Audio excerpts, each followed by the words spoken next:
Sa ngalan ng Ama, ng Anak, at ng Espiritu Santo, Amen. sumainyo ang Panginoon. At sumayo rin. Mga kapatid, upang maging marapat gumanap sa banal na pagdiriwang, pagsisihan natin ang ating mga kasalanan. Sinugong tagapagpagaling sa mga nagsisisi, Panginoon, kaawaan mo kami. Panginoon, kaawaan mo kami. Dumating na tagapaganyayang ang mga makasalanay magsisi, Kristo, kaawaan mo kami. Kristo, kaawaan mo kami. Nakaluklukan sa kanan ng Diyos Ama para ipamagitan kami, Panginoon, kaawaan mo kami. Panginoon, kaawaan mo kami. Kaawaan tayo ng makapangyarihang Diyos, patawarin tayo sa ating mga kasalanan, at patnubayan tayo sa buhay na walang hanggan. Amen. Papuri sa Diyos sa kaitaasan.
Manalangin tayo. Ama naming makapangyarihan, pinababanal mo ang iyong pandaigdig na sambayanan sa ipinahayag mo ngayon sa dakilang kapistahan. Gawin mo ang buong daigdig ay mapuspos ng ganap sa mga kaloob ng Espiritu Santong bigay mo sa lahat, para puspusin ang kalooban ng tanang mabuting balita ay simulang ipangaral sa pamamagitan ni Hesukristo kasama ng Espiritu Santo magpasawalang hanggan. Amen.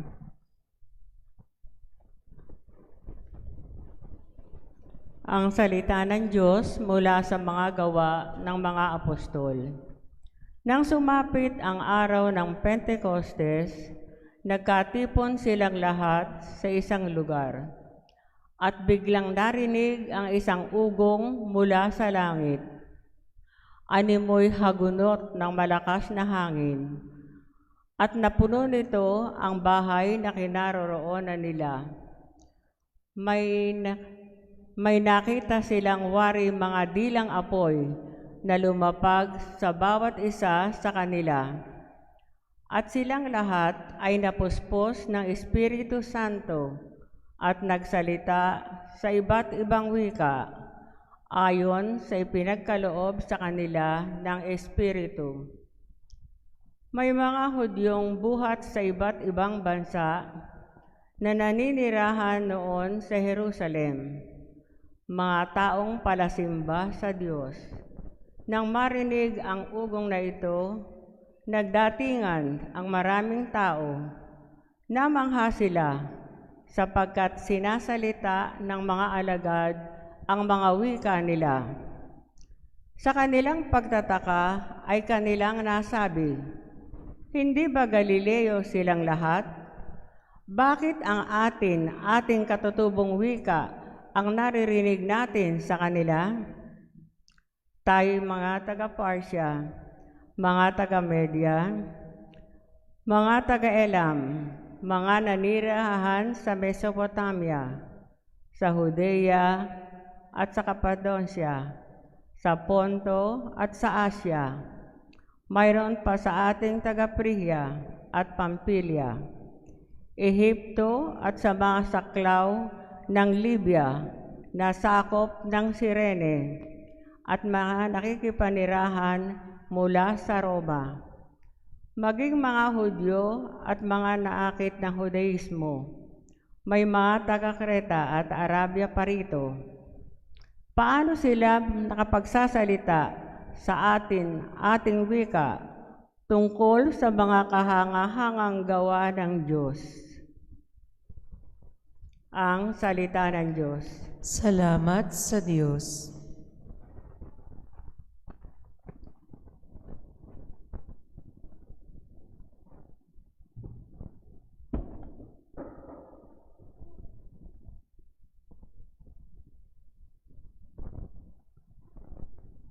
Espiritu mo'y suguin, poon tanay yung baguhin. Espiritu mo'y suguin, poon tanay yung baguhin. Pinupuri ka, poong Diyos, nitong aking kaluluwa. O Panginoong Diyos, kay dakila mong talaga.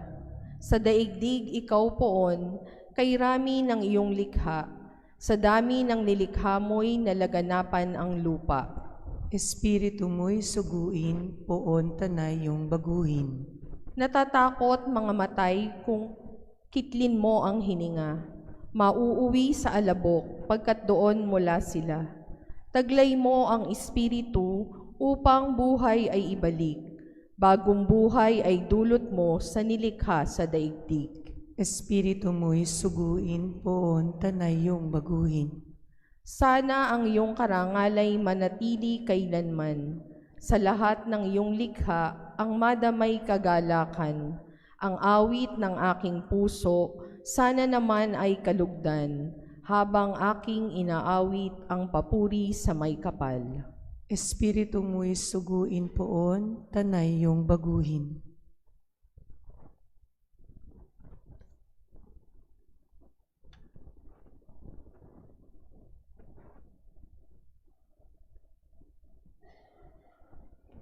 Ang salita ng Diyos mula sa sulat ni Apostol San Pablo sa mga taga-Roma. Mga kapatid, ang mga nabubuhay ayon sa laman ay hindi maaaring kalugdan ng Diyos.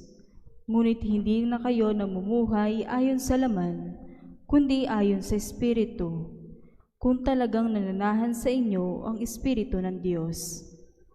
Kung ang Espiritu ni Kristo wala sa isang tao, hindi kay Kristo. Ngunit kung nasa inyo si Kristo, bagamat patay na ang inyong mga katawan dahil sa kasalanan, buhay naman ang inyong espiritu dahil sa pinawansalan na kayo. Kung nananahan sa inyo ang Espiritu ng Diyos na siyang muling bumuhay kay Hesukristo, ang Diyos din iyan ang magbibigay ng buhay sa inyong mga kawang namamatay sa pamamagitan ng kanyang Espiritong nananahan sa inyo. Mga kapatid, hindi na kayo alipin ng likas na hilig ng laman, kaya hindi na kayo dapat mamuhay ayon sa laman.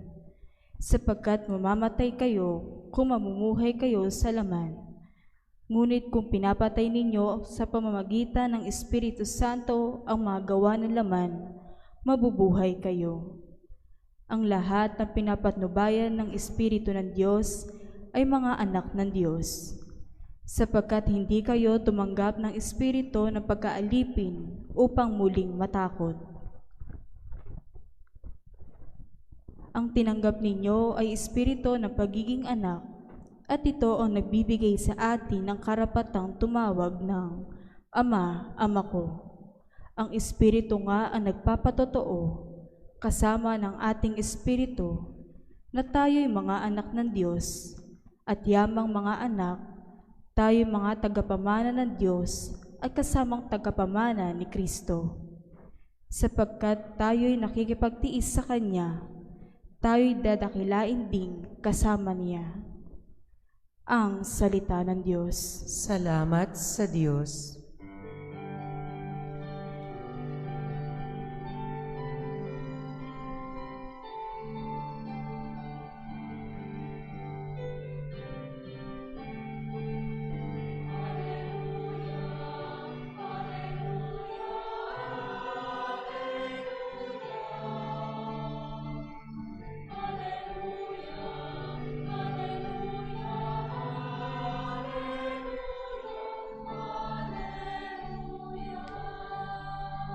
Espiritong aming tanglaw, kami iyong liwanagan sa ningas ng pagmamahal.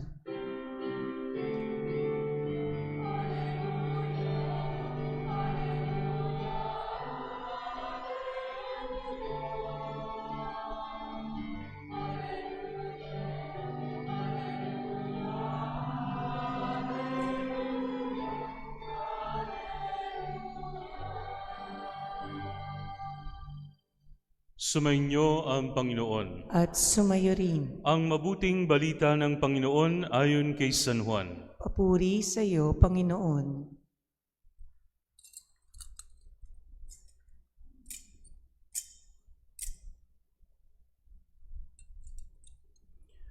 Noong panahong iyon, sinabi ni Jesus sa kanyang mga alagad, "Kung iniibig ninyo ako, tutuparin ninyo ang aking mga utos. Dadalangin ako sa Ama at kayo bibigyan niya ng isa pang patnubay na magiging kasama ninyo magpakailanman. Ang umiibig sa akin ay tutupad ng aking salita.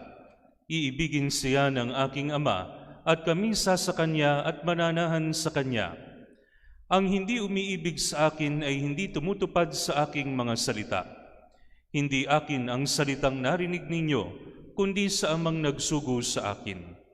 Sinabi ko sa inyo ang mga bagay na ito, samantalang kasama pa ninyo ako. Ngunit ang patnubay, ang Espiritu Santo na susuguin ng Ama sa pangalan ko, ang siyang magtuturo sa inyo ng lahat ng bagay at magpapaalala ng lahat ng sinabi ko sa inyo."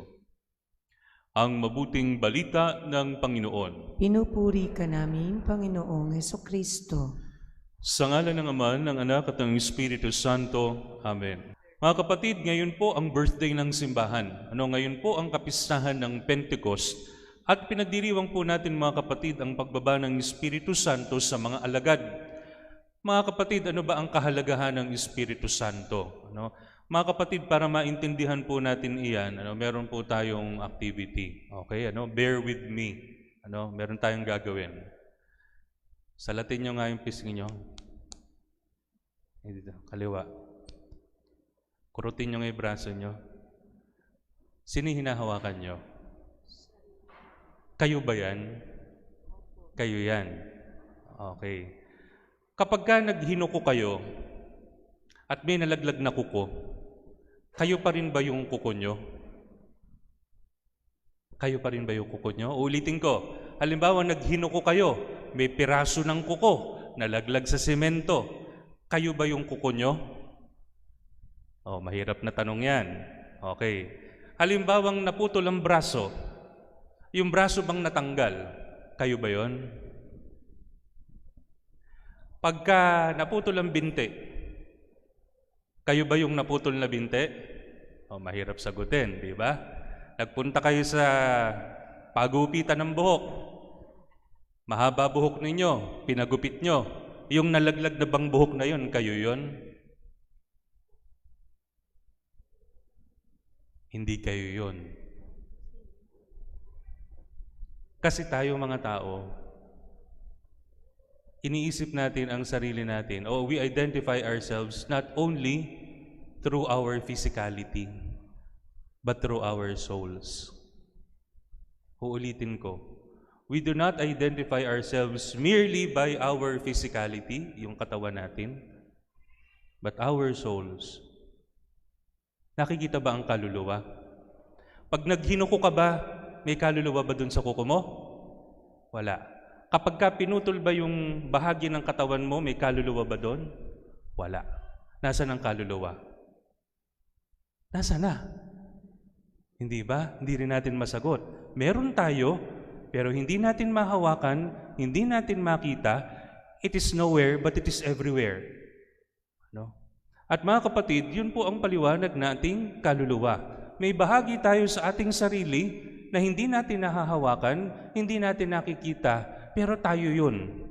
Pag humarap kayo sa salamin ngayon, lalong-lalo na yung mga may edad, pag tinignan niyo sa sarili niyo ngayon at binuksan niyo yung album niyo, tingnan niyo yung sarili niyo after, nung kayo 3 to 4 years old, kayo ba yon?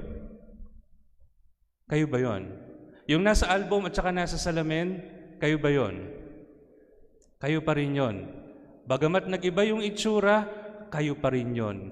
Kasi hindi dinedetermine lamang ng panglabas na anyo at ng katawan, kung hindi yung ating kaluluwa. Yung nag-iisip na bata noong 4 years old or 6 years old at yung ngayong nagsisimba ng 75 years old, kayo pa rin yun, pero naiba lang yung panglabas. Ang gusto kong puntuhin mga kapatid, tayo po ay may mga kaluluwa. Ngunit hindi lang basta kaluluwa, tayo po mga kapatid ay may espiritu. Ano ba ang pagkakaiba ng espiritu at kaluluwa? Ang kaluluwa ang nagbibigay ng buhay sa atin. Ang mga pusa, ang mga aso may kaluluwa. Ang puno may kaluluwa. Lahat yan may kaluluwa. Lahat ng nabubuhay na bagay. Pero ano ang kaibahan natin? Ang kaibahan natin, we have a rational soul. Ibig sabihin, doon ang gagaling yung ating iniisip, doon ang gagaling yung ating nararamdaman. Yun ang nagbibigay buhay sa atin, yung kaluluwa. Kaya mga kapatid, may buhay after we die. Isipin nyo na lang yung example ng paggupit ng kuko. Hindi na kayo yun. So kahit matanggal yon at matanggal lahat ng bahagi ng katawan natin, we will still be able to think, we will still be able to feel, we will still be able to recognize everything. Ngayon mga kapatid, kung ang kaluluwa ang nagbibigay ng buhay sa katawan, may nagbibigay buhay sa kaluluwa. At yun po ay yung Espiritu. Diyan papasok ang Espiritu Santo. Bakit po mga kapatid? Sapagkat binibigyan tayo ng Espiritu hindi lamang ng buhay, physical life, kung hindi buhay kasama ng Diyos. We will be able not just to think for ourselves, but we will be able to think with the mind of God. We will be able to feel with the feeling of God. We will be able to love with the love of God through the Holy Spirit. Gising pa ba kayo? Okay, yon. So mga kapatid, ngayon, ipinagdiriwang natin yan at ginugunita natin ang kahalagahan ng Espiritu Santo sa simbahan. Kasi mga kapatid, kung wala ang Espiritu Santo, hindi tayo makakagawa ng mabuti. Hindi tayo makapagmamahal ng totoo. At hindi tayo makakaunawa ng may katotohanan. At mga kapatid, sa mga panahong tayo po ay nanghihina sa buhay, tayo'y nalulungkot, tayo'y nade-depress, para bang madilim na madilim ang lahat, tawagin natin ang Espiritu Santo upang tayo ay tulungan at bigyan ng buhay. Sa Biblia, mga kapatid, maraming larawan ng Espiritu Santo. Sa atin pong mga simbahan, madalas makakakita kayo ng imahe ng ating Panginoong Hesukristo nakapako sa krus. Minsan may makikita kayo sa mga lumang simbahan ng isang matanda na may gano'n na may pyramid. It usually represents God the Father. Pero ang Espiritu Santo, ang kadalasan lang makikita natin kalapati. There is very limited depiction of the Holy Spirit because the Holy Spirit is immaterial. Ibig sabihin, walang anyo, hindi natin mahawakan. Kaya po sa Biblia, ito'y inilalarawan ng apoy. Ang apoy ba nahahawakan natin? Pwede mong hawakan, mararamdaman mo ang init, pero hindi mo siya makukuha. Ang tubig pwede mong ilublob ang kamay mo sa timba. Mababasa ka, pero hindi mo makukuha yung tubig sa iyong mga kamay. Ang hangin, pwede mong iwasiwas ang kamay mo, mararamdaman mo ang hangin, pero hindi mo siya pwedeng kunin. Hindi natin lubusang maintindihan ang Espiritu Santo, pero mararamdaman natin siya sa pamamagitan ng kanyang mga epekto. Mga kapatid, sa araw pong ito, panalangin natin ang ating mga sarili sa Espiritu Santo. Sa ating pong pananampalataya, sa longer version ng sumasampalataya, di ba? After this homily, mamaya may sasabihin tayo, sumasampalataya ako sa Diyos Espiritu Santo. Dun sa longer version, merong title ang Holy Spirit, the Lord and Giver of Life. Ang Panginoon at nagbibigay buhay. Nawa po mga kapatid, sa tulong ng Espiritu Santo, tayo ay hindi lamang makaramdam sa ating mga sarili, magmahal sa ating mga sarili, mag-isip sa ating mga sarili. Tawagin natin ang Espiritu Santo upang bigyan tayo ng puso ng Diyos, ng isip ng Diyos, ng liwanag ng Diyos at kabanalan ng Diyos. Sa ngalan ng Ama, ng Anak at ng Espiritu Santo. Amen. Pahayag natin ang ating pananampalataya. Sumasampalataya ako sa Diyos amang makapangyarihan sa lahat, na may gawa ng langit at lupa. Sumasampalataya man ako kay Jesucristo, iisang anak ng Diyos, Panginoon nating lahat. Nagkatawang tao siya, lalang ng Espiritu Santo. Pinanganak ni Santa Maria ang Birhen, pinagpakasakit ni Poncio Pilato, ipinako sa krus, namatay, inilibing, nanaog sa kinaroroonan ng mga yumao.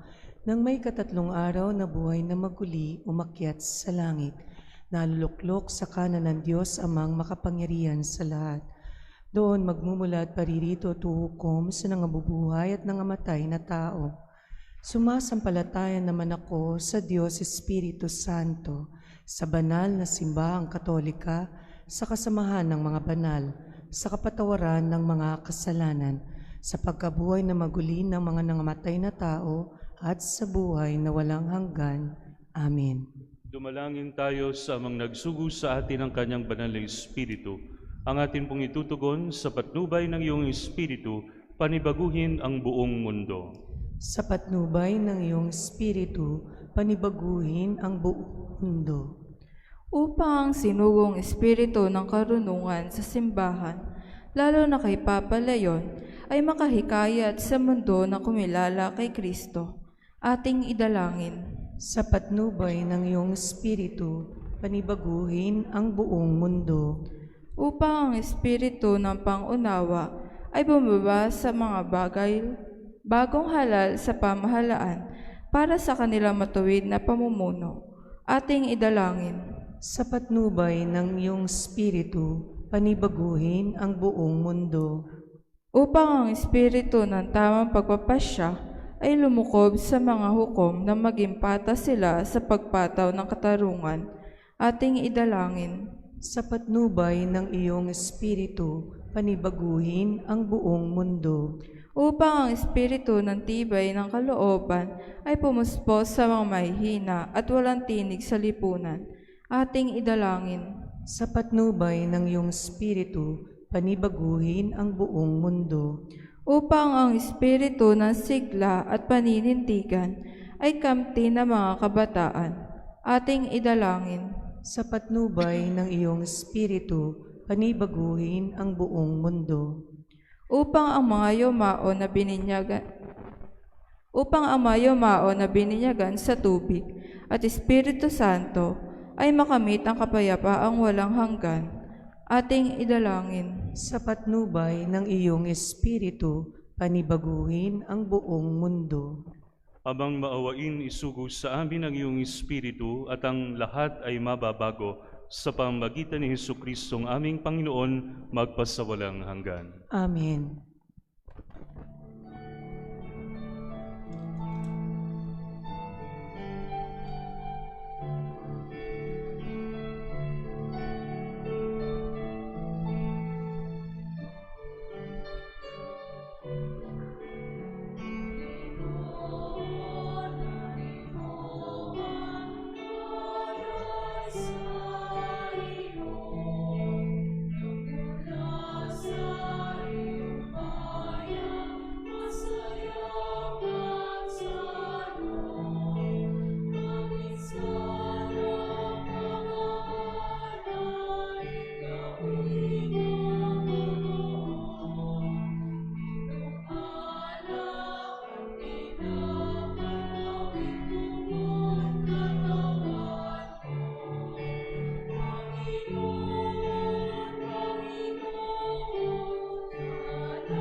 Manalangin kayo mga kapatid upang ang paghahain natin ay kalugdan ng Diyos amang makapangyarihan. Tanggapin nawa ng Panginoon itong paghahain sa iyong mga kamay, sa kapurihan niya at karangalan, sa ating kapakinabangan at sa buong sambayanan niyang banal. Ama naming lumikha pakundangan sa pangako ng iyong anak, ang lihim ng iyong pag-ibig at paglingap ay isiwalat nawa ng Espiritu Santo ngayong ginaganapang paghahain ito, na siya rin nawang maglahad ng iyong katapatan sa pamamagitan ni Jesucristo kasama ng Espiritu Santo magpasawalang hanggan. Amen. Sumainyo ang Panginoon. At sumayrin, Itaas sa Diyos ang inyong puso at diwa. itinaas na namin sa Panginoon. Pasalamatan natin ang Panginoong ating Diyos. Marapat na siya ay pasalamatan. Ama naming makapangyarihan, tunay ngang marapat na ikaw ay aming pasalamatan. Ngayon iyong nilubos ang ginanap na pagtubos ng iyong anak na si Jesucristo na siyang nakaluklok sa kanan mo. Espiritu'y lumulukob sa mga taong tinubos na iyong itinatampok bilang kapatid ni Kristo Jesus. Araw ngayon ang pagsilang ng binuong sambayanan ng iyong anak na mahal. Tanang tinubos sa bansa, ikaw ang dinadakila. Espiritu'y lumilikha ng nagkakaisang diwa. Kaya kaisa ng mga anghel na nagsisiawit ng papuri sa iyo ng walang humpay sa kalangitan, kami nagbubunyi sa iyong kadakilaan.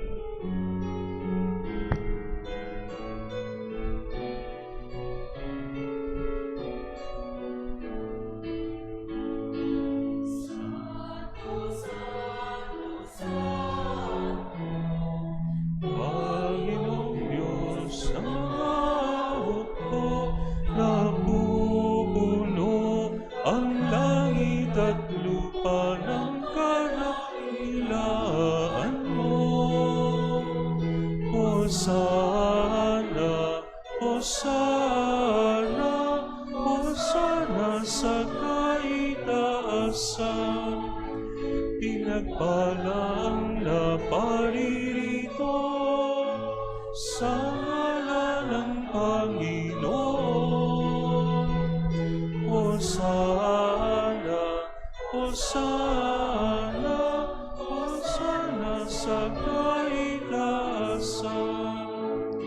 Hosana, Hosana, Hosana sa kaitaasan. Ama naming banal, ikaw ang bukal ng tanang kabanalan, kaya't sa pamamagitan ng iyong Espiritu, gawin mong banal ang mga kaloob na ito, upang para sa amin maging katawan at dugo ng aming Panginoong Hesukristo. Bago niya pinagtiis ang kusang loob na maging handog, hinawakan niya ang tinapay, pinasalamatan kanya, pinaghati-hati niya iyon. Iniabot sa kanyang mga alagad at sinabi, "Tanggapin ninyong lahat ito at kanin. Ito ang aking katawan na ihahandog para sa inyo."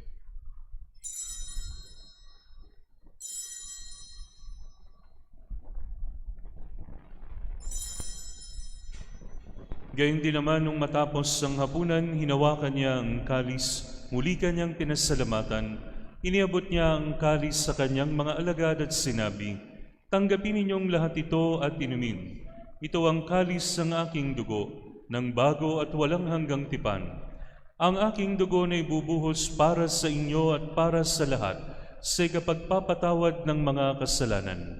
Gawin ninyo ito sa pag-alala sa akin."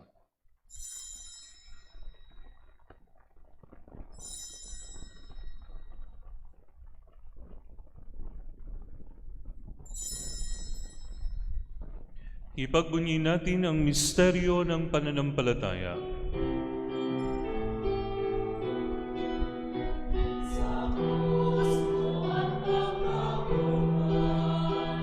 Kami tinubos mong tunay, O Jesus, naming mahal, iligtas mo kaming tanan.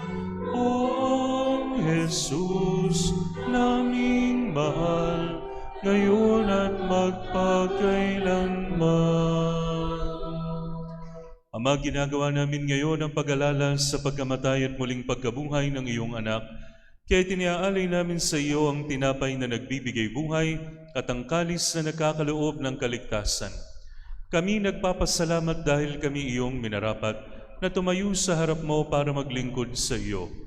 Isinasamo namin kaming magsasalo-salo sa katawan at dugo ni Kristo ay mabuklod sa pagkakaisa sa pamamagitan ng Espiritu Santo. Ama, lingapin mo ang iyong simbahang laganap sa buong daigdig. Puspusin mo kami sa pag-ibig kaysa ni Leon na aming Papa, ni Dennis na aming Obispo at ng Tanang Kaparian. Alalahanin mo rin ang mga kapatid naming nahimlay nang may pag-asang sila'y muling mabubuhay, gayon din ang lahat ng mga pumanaw. Kaawaan mo sila at patuloyin sa iyong kaliwanagan. Kaawaan mo at pagingdapatin kaming lahat na makasalo sa iyong buhay na walang wakas, kaysa ng mahal na Birheng Maria na Ina ng Diyos, kaysa ni San Jose, kaysa ng mga apostol at lahat ng mga banal, na namuhay dito sa daigdig ng kalugod-lugod sa iyo. May pagdiwang nawa namin ang pagpupuri sa ikararangal mo sa pamamagitan ng iyong anak na aming Panginoong Hesukristo. Sa pamamagitan ni Kristo, kasama niya at sa Kanya, ang lahat ng parangal at papuri ay sa iyo, Diyos amang makapangyarihan, kasama ng Espiritu Santo, magpasawalang hanggan.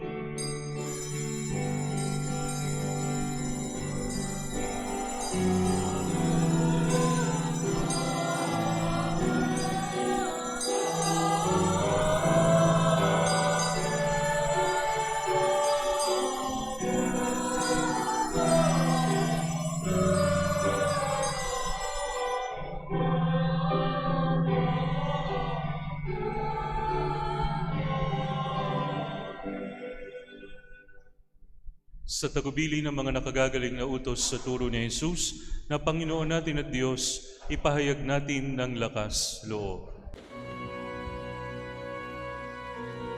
Ama namin, sumasalangit ka, sambahin ang ngalan mo, mapasa amin ang kaharian mo, sundin ang loob mo dito sa lupa para nang sa langit. Bigyan mo kami ngayon ang aming kakanin sa araw-araw, at patawarin mo kami sa aming mga sala, para ng pagpapatawad namin sa nagkakasala sa amin, at huwag mo kaming ipahintulot sa tukso, at iadya mo kami sa lahat ng masama. Inihiling namin kami yadya sa lahat ng masama, pagkalooban ng kapayapaan araw-araw, iligtas sa kasalanan at ilayo sa lahat ng kapahamakan, samantalang aming pinananabikan ang dakilang araw ng pagpapahayag ng tagapagligtas naming si Jesucristo.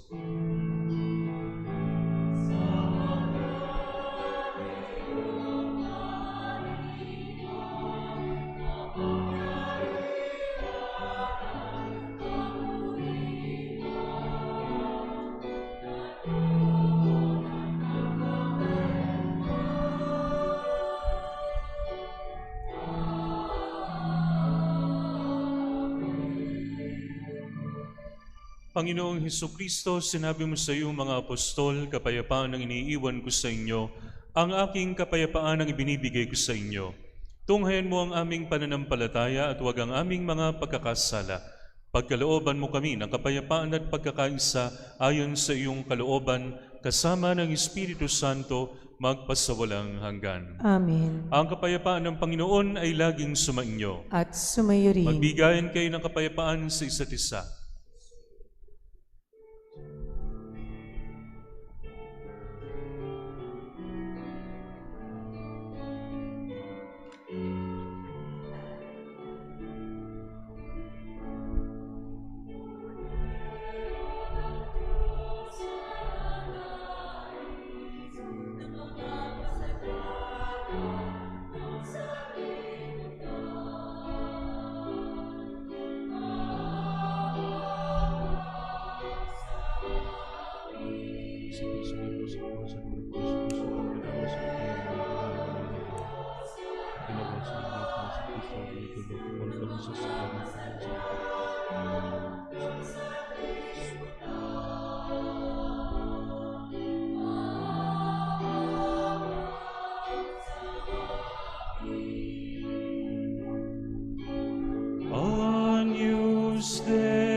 tollis peccata mundi, dona nobis pacem, dona nobis pacem, dona nobis pacem.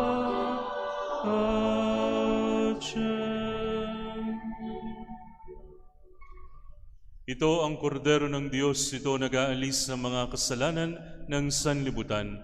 Mapalad ang mga inanyayahan sa kanyang banal na piging. Panginoon, hindi ako karapat-dapat na magpatuloy sa iyo, ngunit sa isang salita mo lamang ay gagaling na ako.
Hinghimig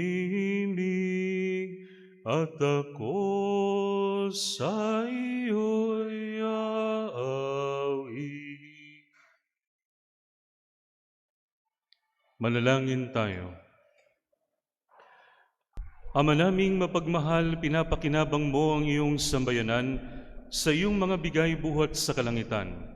Ang iyong pagpapalang kaloob sa amin ay iyong panatilihin upang laging masaganang dumaloy ang Espiritu Santo at ang aming pinagsaluhan sa pagdiriwang na ito ay magdulot ng pag-unlad sa pamagitan ni Hesukristo magpasawalang hanggan. Amen. Sumainyo ang Panginoon. At sumayo rin. Iyuko ninyo ang inyong mga ulo para sa pagbabasbas. Ang Diyos Ama ng Kaliwanagan ay nagkaloob ng tanglaw sa kalooban ng mga alagad na pinuspos niya ng Espiritu Santo. Pagpalain nawa kayo ng mga kaloob ng Espiritu Santo ngayon at magpasawalang hanggan. Amen.